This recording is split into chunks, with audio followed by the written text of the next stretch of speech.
Hi, I'm Heather, owner of Leavenly and the founder of the Sourdough Mamas community on Facebook. Today in this video, we're going to be showing you how to make a pumpkin-shaped sourdough boule, just like this one. You can make this at home and it's way easier than it looks. This is a huge crowd pleaser if you pull it out around Halloween or Thanksgiving or any time around the holidays. And you can also sit it in the middle of your table as a centerpiece for your Thanksgiving meal. And people will be blown away. And then afterwards you can eat it and it's delicious. You will need, in addition to your normal sourdough recipe, you know, your dough in the Banneton and things like that, you will need cinnamon sticks, and that makes the stem in the middle of your pumpkin. And you'll also need kitchen twine, just like this, parchment paper. I use these little parchment paper pre-cut squares just because it's easy. All-purpose flour in a shaker if you have it. You can use a bread lawn for scoring it if you would like to. You don't need to, it's completely optional. I did on mine and it just makes it look that much more decorative and beautiful. And also you'll need a pair of scissors to help cut the string off the dough after your bread bakes. There's going to be links in the description below to all of these tools that I use, and also a link to my sourdough recipe, which you can easily adapt to this pumpkin shaped sourdough. It's the same old sourdough bread, it's not pumpkin flavored, it's just pumpkin shaped. And so that's what we're going to be making today. So let's go ahead and get started. Okay, so I just pulled my bread from the fridge. It proofed for about 18 to 24 hours overnight.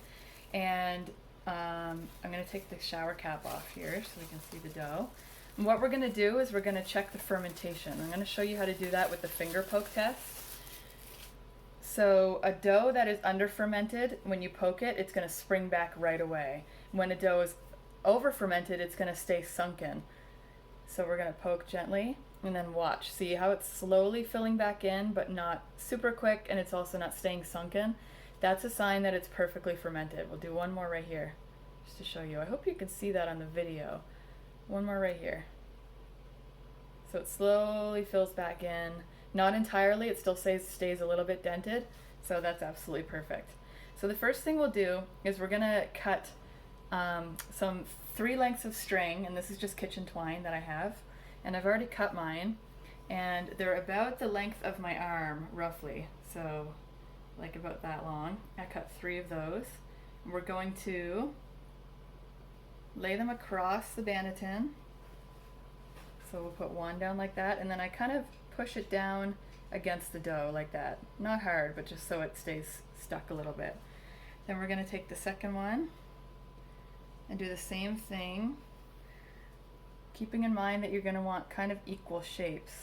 So it doesn't have to be exactly precise, but more or less. And then we'll put the third one across so that it crosses in the middle, and just like that. And then you can make any adjustments you think you need. So I can see this guy needs to move a little bit like this. And then that's perfect. So I'm going to lightly flour the bottom, because remember this is the bottom of your dough. And I have little parchment paper squares that I like to use. So I'm going to just put that on the bottom here. We're going to flip it out of its Banneton and peel it off like so. And then we're going to have like a little jellyfish guy with the tentacles hanging down. Just move those out of the way and then plunk him down on your work surface. And then I kind of try to pull them so that they're going roughly the right direction that we want. Just like that. So now what we're going to do is we're going to tie these around the bread. So you don't want to pull on the dough. You just want to do it very loose like this. That's how tight you want it. I'm not pulling at all. I'm going to do a double knot. And just like that, and it's just sitting just on the surface of my dough. I'm going to trim these ends just with scissors and then do the next one. And so the reason that you don't want these tied too tight is because the string can get buried in the dough as the bread expands in the oven, and so you don't want that. It might happen anyway, just based on how much oven spring you get in your dough. And it's not a huge deal, you can always cut it out, but it just makes it easier to remove the string later, which I'll show you in a few minutes in this video. if you keep it just kind of snug against the dough but not tight. All right, and the reason I'm doing 3 strands of string instead of 4 is just because I like the 6 kind of bulges in my pumpkin the best. That's just the way that I like it. I've seen people do with 4 strings, so you get 8 bulges. I've seen 10 or 12 bulges in their pumpkins, so it's really up to you. Whatever you prefer the look of, you can absolutely go for that. There, so all 3 are tied, and then now we're going to just lightly flour the top in preparation for scoring. So this is just all-purpose flour. I'm just shaking it on top of the dough. And now we're going to score.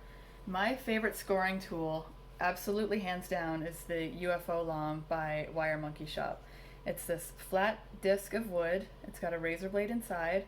And what I like is you can twist the top disc like this and tuck the blade inside. So it gets out of the way, it's safe, and then you can twist it tight, it won't come out, and that's how I store it. I have 3 kids in the house, so I need to make sure the razor blade is put away safely.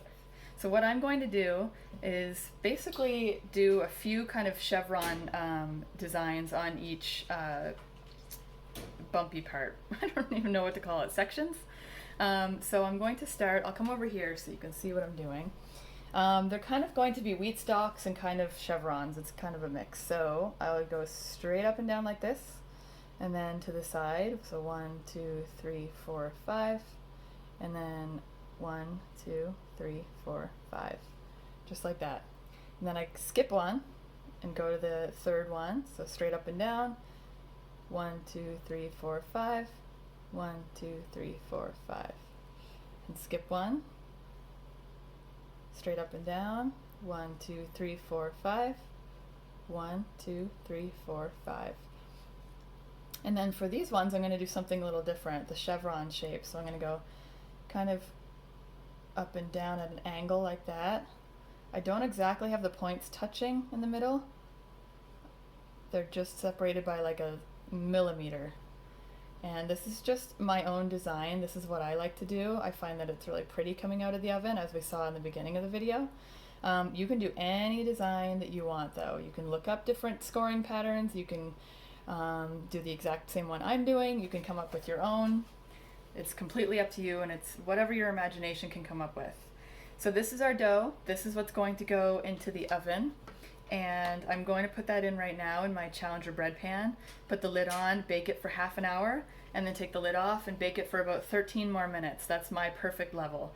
And then I will be back when we're pulling that out of the oven. Okay, so I just pulled this from the oven about 10 or 15 minutes ago. It's still warm, but I can touch it.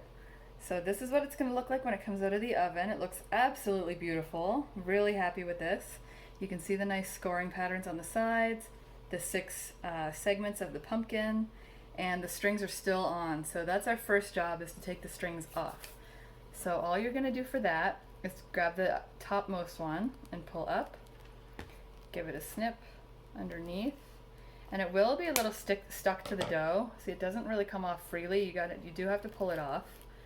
So just pull down along there and along the side, just like that. And then I just leave them there for now. We'll do the same thing for the other 2 strings. Got a snip and a tug. And you can see too, when you look at it up close as I'm pulling this away, that it's not stuck in between the segments, and that is because we didn't tie it super tight. And I think that's the key when you're doing these pumpkins.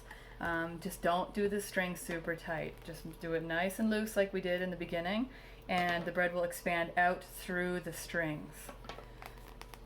So we got one more to remove. Just kind of pull that down, and see, he's kind of stuck in the dough a little bit on the top. There we go.